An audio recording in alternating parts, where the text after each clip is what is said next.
Alright everyone, so today we are going to be talking about this new Herschede Mantel clock. So, here we go. So I bought this clock off of eBay, and of course it looks really nice, and the owner said it was in working condition, but it does have a couple issues with the dial. The glass on the bezel is not in, that's why there's tape around the bezel, but don't worry, that's something I think I can fix. So yeah. However, the movement apparently seems to be a little bit messed up by the well, I think in shipping the clock might have gone out of beat, I think, but don't worry, I can probably get this back into beat and stuff. And besides that, it's pretty nice. It's got a really nice sound to it. Yeah. So now, here's something kind of unusual. The key. This is the key. It's, I think, this. I don't think this is how the key was made. I actually think that this might be the effect of like winding this thing too much. However, this clock is actually not overwound.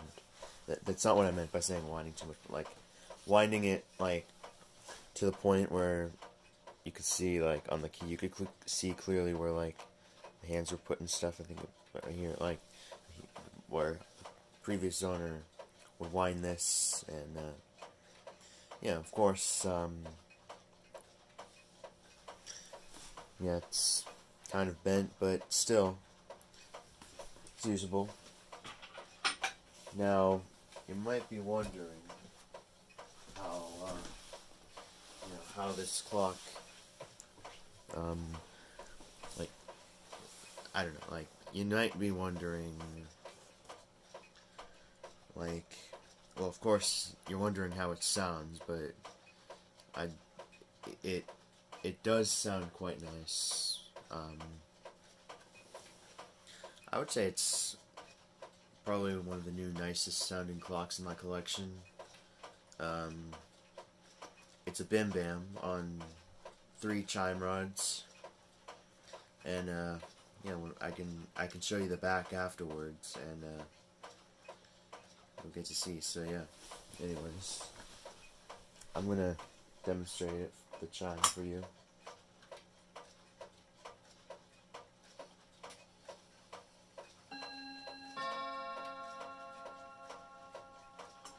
Yep, that's what it sounds like.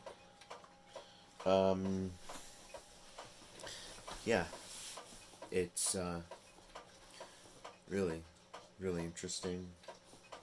I definitely love to find out more about this, and its maker, Herschede, the company that made this clock. I was aware of the Herschede company before getting this clock, but like I've never had a Herschede before this one, so this is my first Herschede, and yeah, I've seen lots of Herschede clocks. They're kind of rare at this point, but I've seen a few, and yeah, like on YouTube, if you go check out other channels from clock collectors, you might see some Hershedes. Like, I don't know, they'd be, yeah, and apparently this is from the 50s, and the case is actually quite nice. I've seen a few clocks with this kind of case before, but like they've had longer cases. This one's got a small enough case that I can fit it on here, and then the clock that used to be here, the Ansonia, is now on the shelf thing I have. But yeah, this one is still, like, this one fits here nicely, and then the clock next to it, the ship's clock, I was actually able to get that on there, and then the clock that was on there with the Antonio before is only a little bit off, but still fits quite nicely in this arrangement, I would say. Especially not like I can fit the key in that little slot right there, and yeah, this is pretty nice arrangement, I would say. But yeah, anyways, alright, now I'm going to show you the movement. Alright, so here we have the movement. As you can see, the pendulum right here. Here it is. Yeah. This is, think the thing is out of beat, but, you know, that can be fixed. And here you can see the chime rods. Now, you can see there are 3 of them.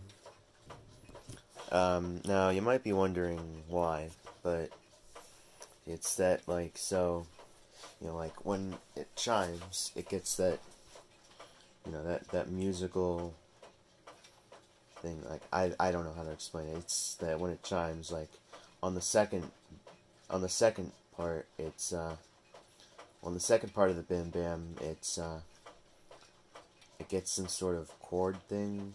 I don't know. Could be mistaken, but here we go. I'm just going to show you how this works.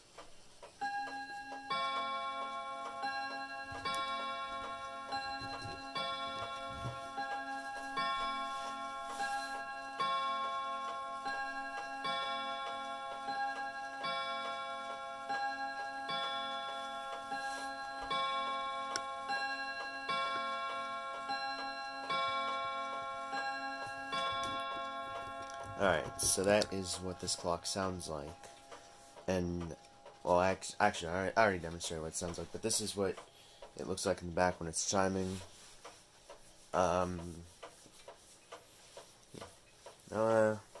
There doesn't seem to be much else to tell you about the movement. Although one thing that kind of surprised me is that right here, you can see the label, or this thing at the back.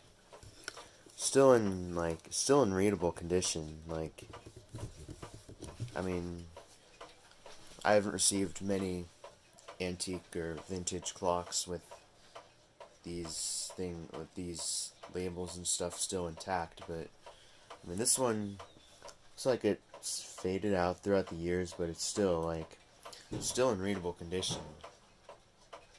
A lot of the other ones that I have either worn out, or the writing has faded, or there weren't labels at all. But this one's labeling right here is still pretty nice condition, and also when you close the door at the back, there's this other label which is in good condition as well. I mean, it is actually, like, it's not a paper label, it's a metal thing, but, you know, I don't have many clocks that have these things still in this condition, so yeah, I'd say it's pretty neat to have one, like, with labels that you can finally read. Alright, so now, this is all I have to say about this clock. Do hope you enjoyed this video, and I'll see you guys next time. Bye.